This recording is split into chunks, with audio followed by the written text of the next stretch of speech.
Hi all, mid cap ഡോക്ടറിൻ്റെ post market and pre മാർക്കറ്റിലേക്ക് എല്ലാവർക്കും സ്വാഗതം. അപ്പം എൻ്റെ ഒരു നിഗമനം അനുസരിച്ച് ഇന്ന് എല്ലാവർക്കും നല്ലൊരു ക്യാപ്ചർ കിട്ടി എന്നാണ് എൻ്റെ വിശ്വാസം. അപ്പം കഴിഞ്ഞ ദിവസം ഒരു ദിവസം ഉണ്ടായ നഷ്ടം ഇന്നലത്തെ ദിവസം കൊണ്ടോ അല്ലെങ്കിൽ ഇന്നത്തെ കൂടെ ചേർത്തോ നിങ്ങൾക്ക് നികത്താൻ പറ്റി എന്നാണ് എൻ്റെ വിശ്വാസം. ആർക്ക് കാത്തിരുന്ന് എൻട്രി എടുത്തവർ അല്ലേ? അപ്പം ഇന്ന് രാവിലെ നമ്മളെന്താ പറഞ്ഞത് ഇന്ന് നമ്മൾ പറഞ്ഞ കാര്യം, വെയിറ്റ് ചെയ്യുക. ആദ്യത്തെ ഒരു 15 മിനിറ്റ് നേരം നമ്മളൊന്ന് വെയിറ്റ് ചെയ്യണം. വെയിറ്റ് ചെയ്തതിന് ശേഷം വേണം നമ്മളൊരു തീരുമാനം എടുക്കാൻ. സാവകാശം ക്ഷമയോടെ ട്രേഡ് എടുക്കണം എന്നാണ് ഞാൻ പറഞ്ഞത്. ചാടിക്കയറി 2 ക്യാൻഡിൽ തന്നെ മുകളിലോട്ടങ്ങ് പോയി. ഈ 2 ക്യാൻഡിൽ വീണ് 3 ക്യാൻഡിൽ വീണ് കഴിഞ്ഞപ്പോൾ തന്നെ ഒരാൾ എനിക്ക് മെസ്സേജ് അയച്ചു, സാർ രാവിലത്തെ നല്ലൊരു ക്യാപ്ചർ നഷ്ടപ്പെട്ടല്ലോ. ഇവിടെയാണ് പ്രശ്നം. ഇതിന് പറയുന്ന പേരാണ് ഫിയർ ഓഫ് മിസ്സിങ്. അതായത് നഷ്ടപ്പെടുമോ എന്നുള്ളൊരാധി ഇല്ലേ? അങ്ങനെ ഒരു ആധി വേണ്ട. എന്നെ ഫോളോ ചെയ്യുന്ന നിങ്ങളോട് എനിക്ക് പറയാനുള്ളൊരു കാര്യം, നഷ്ടപ്പെടുമോ എന്നുള്ളൊരാധി വേണ്ട. ഇന്നല്ലെങ്കിൽ നാളെ അത് നമ്മുടെ കയ്യിൽ തന്നെ വരും. കാരണം ഒരു ദിവസം കൊണ്ടോ 2 ദിവസം കൊണ്ടോ സ്റ്റോക്ക് മാർക്കറ്റോ ഈ ലോകം അവസാനിക്കാൻ പോകുന്നില്ല. അവസാനിക്കാൻ പോകുന്നില്ല. മാർക്കറ്റ് ഇന്നുമുണ്ട്, നാളെ ഉണ്ട്, അടുത്ത ആഴ്ചയുണ്ട്, അടുത്ത മാസമുണ്ട്, അടുത്ത വർഷം ഇവിടെ ഉണ്ട്. നമ്മൾ ഈ മാർക്കറ്റിൽ നിലനിൽക്കുന്നുണ്ടോ ഇല്ലയോ എന്നുള്ളതാണ് ഏറ്റവും പ്രധാനപ്പെട്ട ചോദ്യം. അതുകൊണ്ട് ഫിയർ ഓഫ് മിസ്സിങ് വേണ്ട. പോയത് പൊയ്ക്കോട്ടെ, നമുക്ക് അവസരം വരും. അപ്പോൾ ഇവിടുന്ന് അങ്ങോട്ട് കിട്ടിയില്ലല്ലോ, ഇത്ര 2 ക്യാൻഡിൽ നഷ്ടപ്പെട്ടല്ലോ എന്നുള്ളൊരാദിയാണ് അദ്ദേഹത്തെ കൊണ്ട്. ഞാൻ അദ്ദേഹത്തെ കുറ്റം പറയുന്നതല്ല, ആ അദ്ദേഹത്തിനുണ്ടായ ആദിയാണത് ഇല്ലേ? ഇത്രയും വലിയൊരു ക്യാപ്ചർ ഏകദേശം 100-150 പോയിന്റ് ഉണ്ട്, ഇത്രയും വലിയൊരു ക്യാപ്ചർ നഷ്ടപ്പെട്ടല്ലോ എന്നൊരു ചിന്ത. ഇത് വേണ്ട, അതിൻ്റെ ആവശ്യമില്ല. അതിനുശേഷം മാർക്കറ്റ് ഇവിടെ നേരെ മുകളിലോട്ട് പോയി ഒരു ഹൈ ക്രിയേറ്റ് ചെയ്തു അല്ലേ? ഇവിടെ ഒരു ഹൈ ക്രിയേറ്റ് ചെയ്തു. ആ ഹൈ ക്രിയേറ്റ് ചെയ്തതിന് ശേഷം വീണ്ടും തിരിച്ച് അതേ പോയിന്റിൽ തന്നെ വന്നു. അപ്പോൾ ഇവിടെ ഈ 3-4മത്തെ ക്യാൻഡിൽ എത്തിയപ്പം ഞാൻ പറഞ്ഞു, ഈ റിജക്ഷൻ ക്യാൻഡിൽ നമുക്ക് ഗ്രൂപ്പ് ഒന്ന് എടുക്കാം. നമ്മുടെ ഗ്രൂപ്പാണ് അല്ലേ? ഈ ക്യാൻഡിൽ എത്തിയപ്പോൾ ഇവിടെ എത്തിയപ്പോഴാണ് ഞാൻ സ്ക്രീൻഷോട്ട് ഇട്ടത്. Watch this rejection. ക്ലിയർ ആയിട്ട് ഞാൻ മെസ്സേജ് ഇട്ടു. ഈ റിജക്ഷൻ നിങ്ങൾ വാച്ച് ചെയ്യുക. ഇവിടെ എന്താണ് സംഭവിക്കാൻ പോകുന്നത്? കാരണം എന്താണ്, വെരി ക്ലിയർ റിജക്ഷനാണ് അവിടെ. മാർക്കറ്റ് ഇത്രയും വളരെ ഫാസ്റ്റായിട്ട് മുന്നോട്ട് പോയിട്ട് അവിടെ ഒരു ക്ലിയർ റിജക്ഷൻ ഉണ്ടായി. അപ്പോൾ ഇവിടെ എന്തെങ്കിലും സംഭവിക്കാനുള്ള സാധ്യത വളരെ കൂടുതലാണ്. എൻ്റെ റിജക്ഷൻ ക്യാൻഡിൽ എങ്ങനെ ട്രേഡ് എടുക്കാം എന്ന് പറഞ്ഞൊരു വീഡിയോ ഉണ്ട്. നിങ്ങൾ എത്ര പേര് കണ്ടിട്ടുണ്ടെന്ന് എനിക്കറിയത്തില്ല. അതിൽ ക്ലിയർ ആയിട്ട് ഞാൻ പറഞ്ഞിട്ടുണ്ട് എങ്ങനെയാണ് ഒരു ട്രേഡ് എടുക്കാൻ പറ്റുക. അപ്പം ഇത് വാച്ച് ചെയ്യാൻ പറഞ്ഞു. ഇതിന് ശേഷം മാർക്കറ്റ് ഇവിടുന്ന് എന്ത് ചെയ്തു, ചെറുതായിട്ട് താഴോട്ട് വന്നു. പിന്നെ നമ്മൾ കണ്ടതാണ് ഈ സംഭവങ്ങളൊക്കെ. ഈ സംഭവം അവിടെ വന്നു, പിന്നെ അടിക്കളിച്ച് കുറേ നേരം ഇവിടെ നിന്നെങ്കിലും ഇതാ നമ്മളിവിടെ നമുക്ക് വേണമെന്ന് വരച്ച് നോക്കാം. അവിടെ നമ്മളിവിടെ നിന്നെങ്കിലും മാർക്കറ്റ് എന്ത് ചെയ്തില്ല. ഇവിടുന്ന് ഒരു മിനിറ്റ്, ഇതാണ്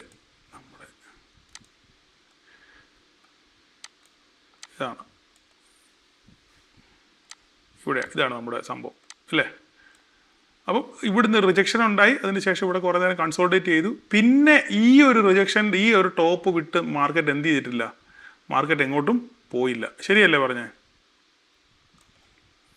നോക്കിക്കേ, നമുക്ക് നാളെ നോക്കാം. ഇതാണ് ഇതിൻ്റെ ഹൈ അല്ലേ? ആ ഹൈ വിട്ടിട്ട് മാർക്കറ്റ് എന്ത് ചെയ്തിട്ടില്ല, മേലോട്ട് പോയിട്ടില്ല. ഇതേ സെയിം സിനാരിയോ 3-4 ദിവസത്തിന് മുന്നേ ഞാൻ ക്ലിയർ ആയിട്ട് ചാർട്ടത് കാണിച്ചാണ്. ഒരു ഹൈ ക്രിയേറ്റ് ചെയ്തതിന് ശേഷം വീണ്ടും അതേ ഏരിയ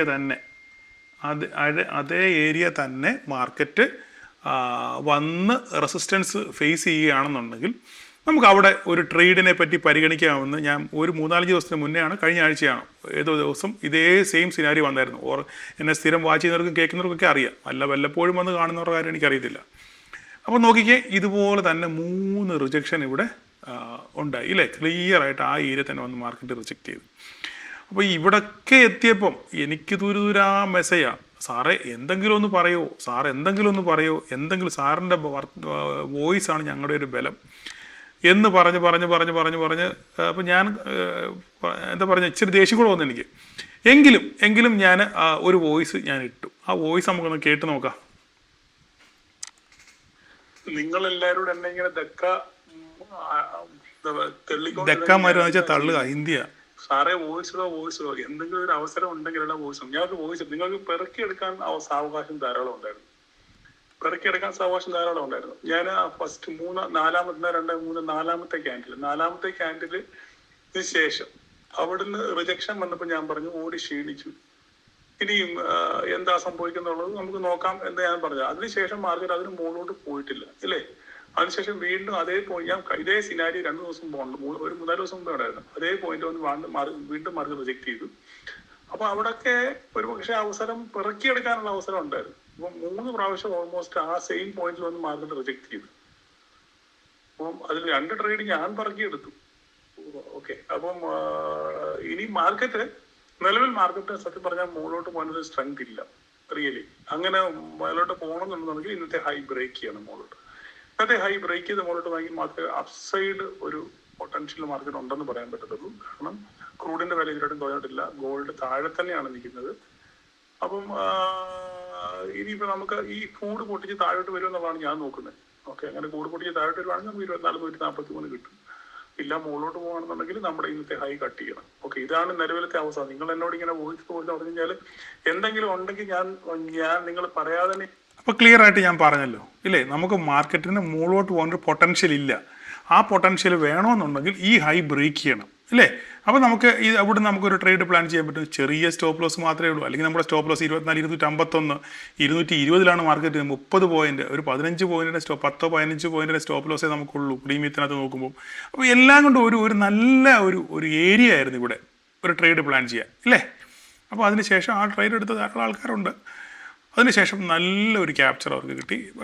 ഇവിടം വരെയാണ് ന്യായം. സോറി, നമ്മുടെ ന്യായം ഇവിടം വരെയാണ് ഇല്ലേ. ഇതിന് ശേഷം താഴോട്ട് പോയപ്പോൾ ഇവിടെ ന്യായം ബുക്ക് ചെയ്ത ധാരാളം ആൾക്കാരുണ്ട്. അതിനുശേഷം ഈ ക്യാപ്ചർ, ഈ മാർക്കറ്റ് ഇവിടുന്ന് താഴോട്ട് പോയി കഴിഞ്ഞപ്പം ഇവിടെയൊക്കെ നിരാശപ്പെടേണ്ട യാതൊരു കാര്യമില്ല. നിങ്ങൾ നിരാശപ്പെടേണ്ട കാര്യമില്ല. കാരണം എന്താണ്, നിങ്ങളുടെ ഭാഗത്താണ് ന്യായം, നിങ്ങൾ ചെയ്തതാണ് ന്യായം. കാരണം എന്നും മാർക്കറ്റ് നിലനിൽക്കണം എന്നുണ്ടെങ്കിൽ നിങ്ങൾ ഈ ന്യായം പാലിച്ചു പോകും. ഇതിനുശേഷം മാർക്കറ്റ് എങ്ങോട്ട് പൊട്ടി തകർന്നു പോയാലും അത് നമ്മളെ ബാധിക്കുന്ന വിഷയമല്ല. എങ്കിൽ റിസ്ക് എടുത്ത് ഹോൾഡ് ചെയ്തവർക്ക് നല്ല രീതിയിലൊരു ക്യാപ്ചർ എന്ത് ചെയ്തു കിട്ടി, നല്ലൊരു പ്രോഫിറ്റ് ഉണ്ടാക്കി. എന്തായാലും നല്ല രീതിയിൽ എല്ലാവരും പ്രോഫിറ്റ് ഉണ്ടാക്കിയെന്നാണ് എൻ്റെ വിശ്വാസം. കാരണം മെസ്സേജുകളിൽ നിന്നൊക്കെ അതാണ് എനിക്ക് മനസ്സിലാവുന്നത്. അപ്പോൾ ഇനിയിപ്പം ഓക്കെ, അത് കഴിഞ്ഞു. ഇനിയിപ്പം നമ്മുടെ മാർക്കറ്റ് ക്ലിയർ ആയിട്ട് ഓഫ് ഇത് ചെയ്തതിന് ശേഷം നമ്മുടെ മാർക്കറ്റ് ക്ലോസ് ചെയ്ത് 5 മിനിറ്റ് കഴിഞ്ഞപ്പോഴാണ് പിന്നെ ഒരു വാർത്ത വന്നത്. സെൻകോം, അതായത് അമേരിക്കയുടെ പിന്നെ സെൻറ്റർ മീൻസ് അവരുടെ ഈ വാർ നിയന്ത്രിക്കുന്ന ആ ടീം പറഞ്ഞു, രാവിലെ ഞങ്ങൾ തീർത്തൊരടി കഴിഞ്ഞു. ഇറാനിൽ അവരുടെ ഫെസിലിറ്റീസൊക്കെ അടിച്ചു കളഞ്ഞു. പ്രത്യേകിച്ച് വാർഷിപ്പിനെ ആക്രമിക്കുന്ന അവർ ഇവിടുന്നാണ് അവരുടെ വാർഹെഡ് പൊങ്ങുന്നത്, അവിടുന്ന് എന്ത് ചെയ്തു, ആ ഏരിയയൊക്കെ അടിച്ച് നിരത്തി എന്ന് പറഞ്ഞൊരു ന്യൂസ് വന്നു നമ്മുടെ മാർക്കറ്റ് ക്ലോസ് ചെയ്തതിന് ശേഷം. ഓക്കെ, ഇനിയും എന്താണ് മാർക്കറ്റിൽ സംഭവിക്കാൻ പോകുന്നുള്ള ചോദ്യം. ഇന്ന് രാത്രിയിൽ അപ്പോൾ ആ ഒരു സൈഡ് അടി കഴിഞ്ഞു, ഇവിടുന്ന് അങ്ങോട്ടുള്ള അടി കഴിഞ്ഞു. ഇനിയിപ്പോൾ അവിടുന്ന് ഇങ്ങോട്ടുള്ള അടി ഉണ്ടാകുമോ ഇല്ലയോ എന്നുള്ളതാണ് വലിയ ചോദ്യം. അപ്പോൾ ഇന്നും ഇതിൻ്റെ ഒരു പ്രതികാര നടപടി ആ ഭാഗം അവിടുന്ന് കണ്ടില്ല എന്നുണ്ടെങ്കിൽ നമ്മൾ ഒരു കാര്യം ഊഹിച്ചോണം, അവരുടെ കട്ടയും പടവും മടങ്ങി എന്നാണ് നമ്മൾ ഊഹിക്കേണ്ടത്. ഞാൻ വളരെ നാടൻ ഭാഷയിലാണ് പറയുന്നത്, വേറെ ആരും അത് കേട്ട് തെറ്റിദ്ധരിക്കല്ലേ. ഞാൻ പറഞ്ഞല്ലോ, ഇന്നലെ ഇന്നും ഒക്കെ ആയിട്ട് നല്ല തീർത്ത് അവർ കീറുന്നുണ്ടായിരുന്നു. അപ്പോൾ അവിടുന്ന് ഇങ്ങോട്ടുള്ളൊരു ആക്രമണം തിരിച്ച് ഗൾഫ് രാജ്യങ്ങളോടാണ് ആക്രമിക്കുന്നത്, അവരുടെ US ബേസിലോട്ടാണ് ആക്രമിക്കുന്നത്. പക്ഷേ ആ ആക്രമണം വളരെ ശുഷ്കിച്ച ആക്രമണമായിരുന്നു ഇല്ലേ. വലിയ രീതിയിൽ വലിയ ഒരു പഴയ മാതിരിയുള്ളൊരു ആക്രമണം ഉണ്ടായില്ല. ദാറ്റ് മീൻസ് അത് മാത്രമല്ല, ഇന്നിപ്പോൾ രാവിലെ ഒരു തീർത്തൊരു കീറിയതിന് ശേഷം അതിന് പ്രതികരണം എന്ന വണ്ണം ഒരു സംഭവവികാസങ്ങളും ഇതുവരെയായിട്ടും അവരുടെ ഭാഗത്ത് ഉണ്ടായിട്ടില്ല. ദാറ്റ് മീൻസ് ഏകദേശം ഒക്കെ കട്ടയം പടവും മടങ്ങി എന്ന് വേണം നമ്മൾ അനുമാനിക്കാൻ. ഇനി അറിയത്തില്ല, എന്തെങ്കിലും അണിയറയിൽ പുരോഗമിക്കുന്നുണ്ടോ എന്നുള്ള കാര്യം നമുക്ക് അറിയത്തില്ല. എനിവേ, എന്തായാലും ഇന്ന് രാത്രിയും വളരെ നിർണായകമാണ്. ഞാൻ ഇന്നലെ വളരെ മിസ്റ്റേക്കിൽ പറഞ്ഞു ട്രംപിൻ്റെ സ്പീച്ച് ഇന്നല്ല നാളെയാണ്. എന്നെ തിരുത്തിയ മാഡത്തിന് നന്ദി. കാരണം ഞാൻ പറയുന്ന വാക്കുകൾ ഓരോ ശ്രദ്ധിച്ച് കേൾക്കുന്നത് കൊണ്ടാണ്. അപ്പോൾ എനിക്ക് എന്തെങ്കിലും മിസ്റ്റേക്ക് വന്നാലും എന്നെ തിരുത്താൻ ധാരാളം ആൾക്കാരുണ്ട്. Okay, thank you so much. അപ്പം നാളെയാണ് ട്രംപിൻ്റെ സ്പീച്ച് നേഷനോടുള്ളത്. അപ്പം അതിൽ എന്തൊക്കെയാണ് പുള്ളി പറയുന്നത് നമുക്ക് അറിയത്തില്ല. അതുപോലെ തന്നെ റഷ്യൻ ഓയിൽ വാങ്ങിക്കുന്നവർക്ക് 100% താരിഫ് അടിക്കാനുള്ളൊരു പരിപാടി പുള്ളി ഇണക്കുന്നുണ്ട്. അപ്പം അത് അവരുടെ സെനറ്റിൽ പാസ്സാകുകയാണെന്നുണ്ടെങ്കിൽ അത് ഇന്ത്യക്ക് ഒരു കോടാലിയായിട്ട് വരും. അപ്പം അതിനകത്തും ഒരു ചെറിയ പ്രശ്നങ്ങളുണ്ട്. ഇന്ത്യയും US ആയിട്ടുള്ള കരാർ ഇതുവരെയായിട്ടും ഒരു ഫൈനൽ സ്റ്റേജിൽ എത്തിയിട്ടില്ല. അതും ഒരു പ്രശ്നങ്ങളാണ്. അപ്പോൾ എല്ലാം കൊണ്ടും നമുക്ക് ഇന്ത്യക്ക് മൊത്തത്തിലൊരു ഒരു ചെറിയ നെഗറ്റീവ്സും ഉണ്ട്. അതിൻ്റെ ഇടയിലാണ് നമ്മുടെ ക്വാർട്ടർലി റിസൾട്ടുകൾ വരുന്നത്. ആ റിസൾട്ടുകൾ എങ്ങനെ മാർക്കറ്റ് കണക്കിലെടുക്കും എന്നുള്ളതും കണ്ടറിയണം. ഈ വീക്കെൻഡിലൊക്കെ ധാരാളം HDFC ഒക്കെ റിസൾട്ടുകൾ വരുന്നുണ്ടെന്നാണ് എൻ്റെ ഓർമ്മ. റിലയൻസിൻ്റെ ഒക്കെ റിസൾട്ട് വരുന്നതെന്നാണ് എൻ്റെ ഓർമ്മ. അപ്പോൾ ഇതൊക്കെ അതിലും വെരി ജയൻസ് ആണ്. അപ്പോൾ അവരുടെയൊക്കെ പിന്നെ ചലനങ്ങൾ നമ്മുടെ മാർക്കറ്റിനെ എങ്ങനെ ബാധിക്കും എന്നുള്ളത് വളരെ ചിന്താവിഷയമായ ഒരു ചോദ്യമാണ്. അപ്പോൾ ഈ ആഴ്ച സംഭവ ബഹുലമായിരിക്കും. എന്തായാലും ഇന്ന് രാത്രി നമുക്ക് US മാർക്കറ്റിനെ ക്ലിയർ ആയിട്ട് വാച്ച് ചെയ്തതിന് ശേഷം എന്താണ് സംഭവിക്കുക. ഇന്നും ഒരു ഫ്ലാറ്റ് നോട്ടിലാണ് ഓടുന്നതെങ്കിൽ നാളെ സെൻസെക്സിൻ്റെ എക്സ്പയറിയാണ്. വാലുകളുടെ കളികൾ നമ്മൾ കാണേണ്ടി വരും. എന്തായാലും 24,000 ഒരു സ്ട്രോങ് സപ്പോർട്ടായിട്ട് ആക്ട് ചെയ്യുകയാണ്. 24,000 താഴെ പോയെങ്കിൽ മാത്രമാണ് നമുക്കിനി ഒരു ബെയറിഷ് സെൻറ്റിമെൻറ്റ്സ് ഉള്ളത്. അപ്പം നാളെ മാർക്കറ്റ് 24,000 താഴെ പോകും. ഇന്നലെ പറഞ്ഞ അതേ സിനാരി തന്നെയാണ്. മാർക്കറ്റ് ഇന്നലെ ഓപ്പൺ ചെയ്ത അതേ ഏരിയ തന്നെയാണ്. ഇപ്പോൾ ഇന്നലെ നോക്കിക്കേ, ഇന്നലെ മാർക്കറ്റ് ഓപ്പൺ ചെയ്ത ഏരിയയ്ക്ക് താഴെയാണ് ഇന്ന് ക്ലോസ് ചെയ്തത്. ഇന്നും മാർക്കറ്റ് ഓപ്പൺ ചെയ്ത ഏരിയയ്ക്ക് താഴെയാണ് മാർക്കറ്റ് ഇന്ന് ക്ലോസ് ചെയ്തേക്കുന്നത്. ഓക്കെ, ഇതാണ് ഓപ്പണിങ്. അപ്പം നാളെ ഇനി എന്താ സംഭവിക്കും? നാളെയും ഇതേ സിനാരി തന്നെയാണ് ആവർത്തിക്കുന്നതെങ്കിൽ വീണ്ടും ഞാനീ പറയുന്നത് 24,000 ആയിരിക്കും നമ്മുടെ കട്ട സപ്പോർട്ട്. അത് പൊട്ടിച്ച് എങ്ങോട്ട് പോകുന്നുള്ളത് നമുക്ക് കണ്ടറിയാം. ഓക്കെ, ബാങ്ക് നിഫ്റ്റിയുടെ കാര്യം എടുക്കുകയാണെന്നുണ്ടെങ്കിൽ ബാങ്ക് നിഫ്റ്റി ഈ പറയുന്ന പോലെ തന്നെ നമ്മൾ വരച്ച 76 ബാങ്ക് നിഫ്റ്റി അല്ലല്ലോ അത്, ഈ പറയുന്ന നമ്മുടെ 56,759 പൊട്ടി മേളിൽ പോയി 831 ടെസ്റ്റ് ചെയ്തിട്ടുണ്ട്. അപ്പോൾ ഇനി ഇവിടെ ഈ ഏരിയയിൽ എന്ത് സംഭവിക്കും നോക്കി മാത്രം നിങ്ങൾ ട്രേഡ് പ്ലാൻ ചെയ്യുക. മിഡ് ക്യാപ്പ് ആണെന്നുണ്ടെങ്കിൽ മിഡ് ക്യാപ്പ് വളരെ അടിപൊളിയായിട്ട് തന്നെ സംഗതി മുന്നോട്ട് പോവുകയാണ്. പുതിയ ഓൾ ടൈം ഹൈ അടിക്കണമെന്നൊക്കെ ആഗ്രഹമുണ്ട്. പക്ഷേങ്കിൽ നമ്മൾ മിഡ് ക്യാപ്പിൻ്റെ സംഭവങ്ങൾ നോക്കുകയാണെന്നുണ്ടെങ്കിൽ ഇന്ന് നമ്മുടെ BSE നല്ല രീതിയിൽ നെഗറ്റീവായിരുന്നു. അതുപോലെ തന്നെ പിന്നെ പെർസിസ്റ്റൻറ്റ് സിസ്റ്റവും. പക്ഷേ ഈ ബാക്കിയുള്ളവരെല്ലാം നല്ല രീതിയിൽ പെർഫോം ചെയ്തു. പ്രത്യേകിച്ച് നമ്മുടെ ഡിക്സണും HDFC റിസൾട്ട് എന്ന് വരുമായിരുന്നു. അപ്പം അതിനകത്തൊരു ബുള്ളിഷ് മൊമെൻറ്റം ഉണ്ടായി. അപ്പോൾ അവരെല്ലാം കൂടെയാണ് ഇന്ന് മിഡ് ക്യാപ്പിനെ പിടിച്ചെടുത്തത്. അപ്പോൾ മിഡ് ക്യാപ്പ് നോക്കി കഴിഞ്ഞാൽ എവിടെയാണോ ഓപ്പൺ ചെയ്ത് ആ ഏരിയയിലൊക്കെ തന്നെയാണ്. ഇത്രയും വലിയ ക്യാൻഡിൽ കാണുന്നതിലും ക്ലോസിങ് അവിടെ അല്ല കേട്ടോ. ക്ലോസിങ് 796 ക്യാൻഡിൽ ക്ലോസിംഗ് എങ്കിലും ആക്ച്വൽ ക്ലോസിങ് 771 ഓക്കെ, ഈ ഏരിയയിലാണ് മാർക്കറ്റ് ക്ലോസ് ചെയ്തേക്കുന്നത്. അപ്പോൾ നാളെ നിങ്ങൾ ഈ ലൈൻ 14,758 തന്നെ സസ്റ്റെയിൻ ചെയ്യണമെന്ന് നോക്കുക. ആ സസ്റ്റെയിൻ ചെയ്ത് നോക്കി അതനുസരിച്ച് നിങ്ങൾ ട്രേഡ് പ്ലാൻ ചെയ്യുക. നാളെ BSE കൂടെ നോക്കുക. BSE താഴോട്ട്. BSEയുടെ കാര്യം നമ്മൾ ചിന്തിക്കുകയാണെങ്കിൽ BSE ഞാൻ സത്യം പറഞ്ഞാൽ ഇത് കാണുന്നത് ഈ 3,570 വരെയൊക്കെ വരണം എന്നാണ് കണക്കും പ്രകാരം. പക്ഷേങ്കിൽ അവിടെ എത്തുമോ ഇല്ലെന്നുള്ള കാര്യം കണ്ടറിയണം. അങ്ങനെ ഇവിടെ എത്തുകയാണെന്നുണ്ടെങ്കിൽ മിഡ് ക്യാപ്പും താഴെ പോകും. ഓക്കെ, എനിവേ എന്തായാലും കണ്ടറിയാൻ കോശി എന്താണ് സംഭവിക്കുന്നത്. സെൻസെക്സും കൂടെ ജസ്റ്റ് ഒന്ന് പറഞ്ഞേക്കാം. നാളെ സെൻസെക്സിൻ്റെ എക്സ്പയറിയാണ്. സെൻസെക്സിൽ നമുക്ക് നോക്കി കൃത്യമായിട്ട് നമ്മൾ വരച്ച വാല കൃത്യമായിട്ട് റെസ്പെക്ട് ചെയ്ത് ആരെ തിരിച്ചു വന്നിട്ടുണ്ട്. നമുക്ക് നാളെ സെൻസെക്സ് ഈ 76,802 പൊട്ടുവാണെങ്കിൽ നമ്മൾ 224 നമ്മൾ കാണും. 76,224 കാണാനുള്ള സാധ്യതയുണ്ട്. ഇത് പൊട്ടിയാൽ അല്ല 76,802 സപ്പോർട്ട് എടുത്ത് തിരിച്ച് കയറി പോകുകയാണെന്നുണ്ടെങ്കിൽ നമുക്ക് മുകളിലോട്ടുള്ള സെറ്റപ്പ് 77,631 കാണാം. ഇനി എന്തായാലും നിങ്ങൾ സെൻസെക്സിൽ ട്രേഡ് ചെയ്തിട്ട് നിങ്ങൾ ജസ്റ്റ് ഒന്ന് വാച്ച് ചെയ്യുക. അപ്പോൾ ഇത്രയൊക്കെയാണ്. നിങ്ങൾക്ക് കമൻറ്റ് ചെയ്യാനുള്ള അവസരമാണ് നിങ്ങളുടെ ചാനൽ. അപ്പം അതൊക്കെ പോട്ടെ, നമ്മളൊരു കാര്യം ഞാൻ പറയാൻ മറന്നുപോയി. ധാരാളം പേര് നമ്മുടെ ക്ലാസ്സിന് ശേഷമേ ധാരാളം പേര് സങ്കടം പറഞ്ഞു.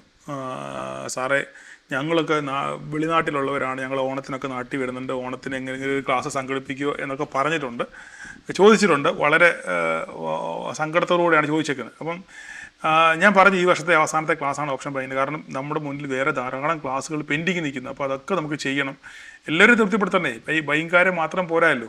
അപ്പോൾ എനിവേ എന്തായാലും നമുക്ക് ആ ഓണത്തിൻ്റെ സമയമാകുമ്പോൾ നമുക്ക് ചിന്തിക്കാം. അന്നേരം നിങ്ങൾ ആൾക്കാരുണ്ടെന്നുണ്ടെങ്കിൽ നമുക്ക് അന്നേരം ഒരു ദിവസം നമുക്ക് പ്ലാൻ ചെയ്യാം. എന്തായാലും നിങ്ങൾ എന്നെ പേഴ്സണലായിട്ട് ജസ്റ്റ് പേഴ്സണലായിട്ട് മെസ്സേജ് അയയ്ക്കുക.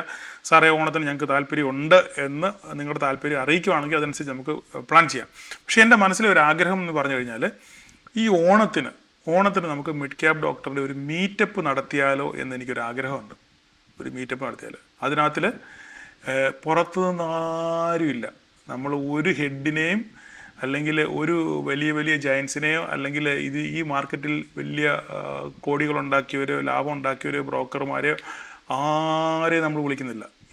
നിങ്ങളാണ് അവിടെ സംസാരിക്കുന്നത്. ഓക്കെ, ഞാനും മാറിയൊരു കസേര ഇരിക്കത്തേ ഉള്ളൂ. നിങ്ങളോട് സംസാരിക്കും. അതാണ് എൻ്റെ ഉദ്ദേശം.